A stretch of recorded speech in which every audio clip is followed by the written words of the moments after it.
pero ang alam ko nag-lock po ako ng profile. So, technically parang yung post ko po na public that time, hindi na po siya visible. Pero marami na po nakita. Yes po. Now, on my part, hindi na ako tutulong na sampahan ka ng kaso cyber libel kasi ang request mo magkaayusan mo kayo. Susubukan kayo pag-ayusin. Wow. It's up to him kung magkipag-ayos siya. Pero kakausapin ko muna siya. So, is it safe to say na baka merong mga inconsistencies doon sa mga sinabi nyo kaya umaatras ka na lang? Inconsistencies meaning may mga bagay doon na nakaligtaan mo sabihin.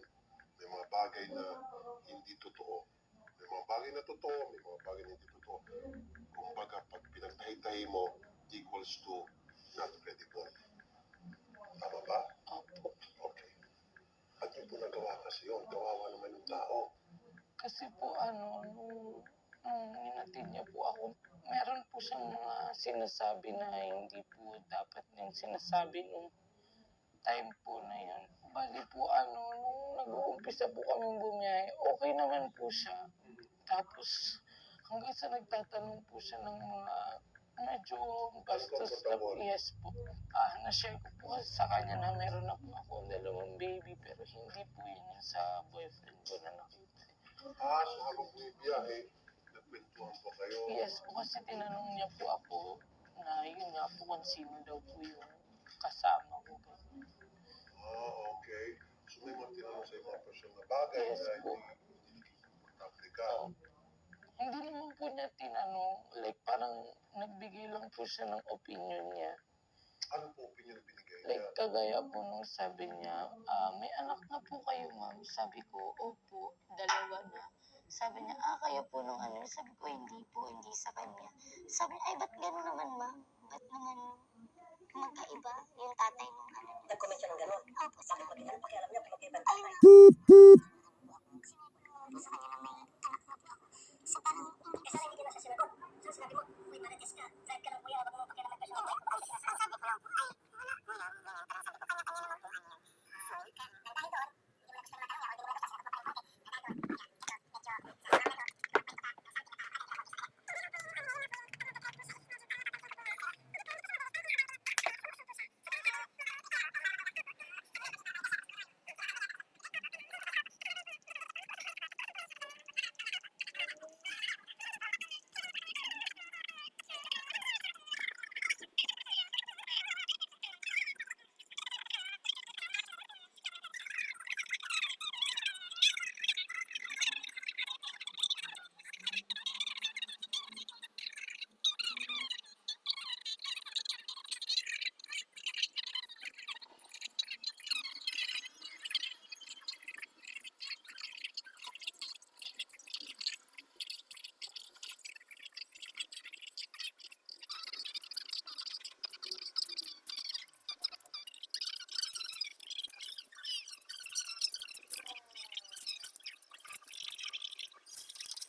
Dito na lang, babantayan ko sila Nika at si Baby Bugs.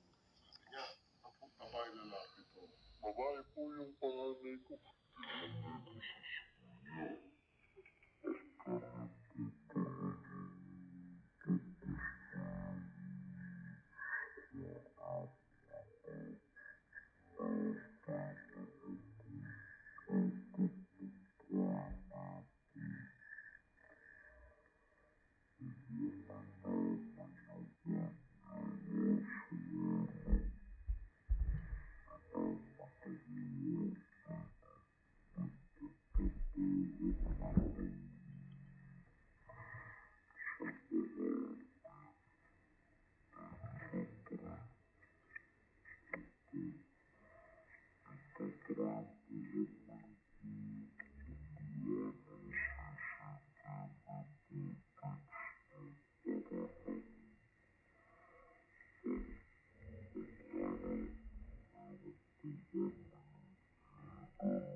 nangyari po sa akin.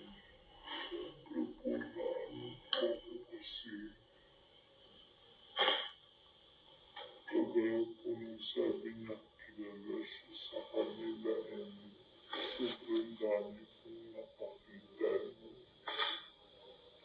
Ano po po, ayun po, na naawa po ako. And inano ko yung sarili ko kasi, ayun nga, hindi ko na kuda po yan kasi may anak po siya, may anak po ako. Nung yung kwento po kasi dati wala siyang anak nung nalaman po po.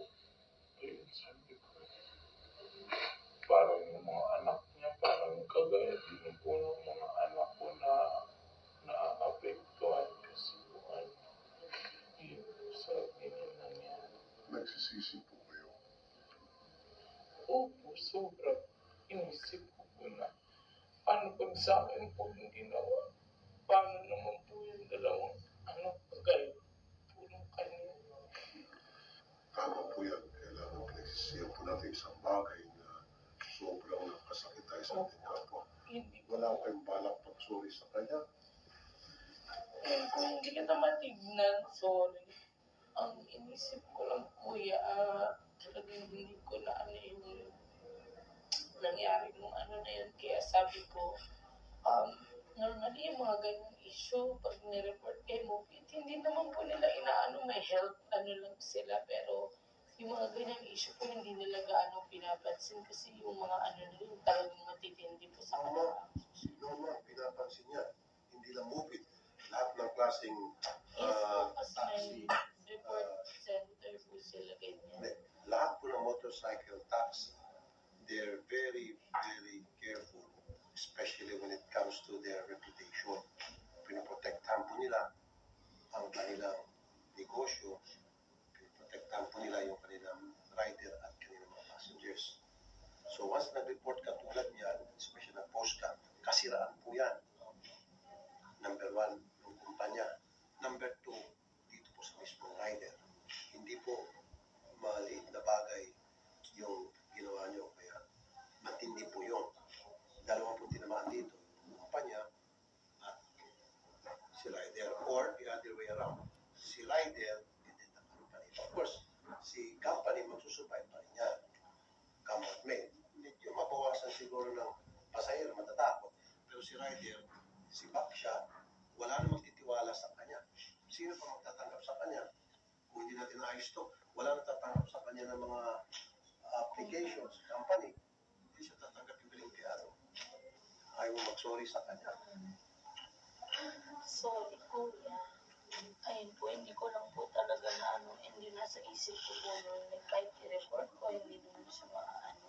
Pero, yung mga nakikita ko po ngayon, lalo na yung mga comments po na nababasa ko din against me, lalo na po sa kanya. Mostly mga pasahero.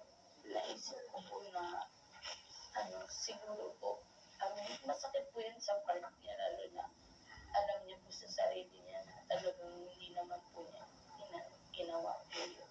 And yun po, nasa ano ko rin po na, like, what if sa akin ganun, kunyari meron po akong maliit lang na bagay na nagawa sa ibang tao na para sa kanila hindi maganda, tapos binawian po ako ng ganito kalaking ano. Yung parang ginawa niyo. Siyempre po, definitely, kung ano po yung nakikita niya ngayon, ganun po rin ang mangyayari sa akin. Kaya po, yun po, humingi po ako ng sorry sa, kagaya po na sinabi niyo kanina na tapusin na natin ito nung sinabi po niya kanina, like, parang mag-aano na po ay kaso, nakaano po, di ba? So, parang, So, buburahin niyo po yung post niyo. Opo, willing naman po. Matagal ko na pong gustong gawin yun kasi po, yung Hanggang ngayon po po, nandiyan pa rin. nasa profile ko po. Nakalak naman po yung profile ko, so hindi na po siya. Nakikita pa rin ng tao. Hindi na po kasi nakalak yung mga friends niya. Anong reaction niyo po, sir, na siya po humingi ng sorry sa inyo? Hindi ko alam, sir. Bigat kasi ng paratang ko ngayon mo. Hindi ko alam kung kaya kita patawarin sa ginawa ko. Hindi lang ako yung sinira ko, hindi lang yung kumpanya. Yung buhay ng pamilya ko pa, sinira mo. Alam mo, nagdadat yung mga kamag-anak mo. Iniisip nila, baka mamaya sindikato ka. Napagka nilabanan kita, kawawa sila. Pero sabi ko, kung lalaban ako, alam ko, sarili ko nasa tama ako. Kaya lalaban ako. Hindi ko alam kung kaya natin patawarin. Sobrang nagtulong ako. Pag-isipan niyo po kung ano yung plano niyo. Kung ano yung desisyon mo, nandito lang ako. Kung papatawarin mo siya kasi nag-sorry na siya, okay lang sa akin. Kung hindi mo siya patawarin, dahil nasaktan ka, at gusto mong gamitin yung korte para makuha ka ng hustisya, ang problema, wala kang pera,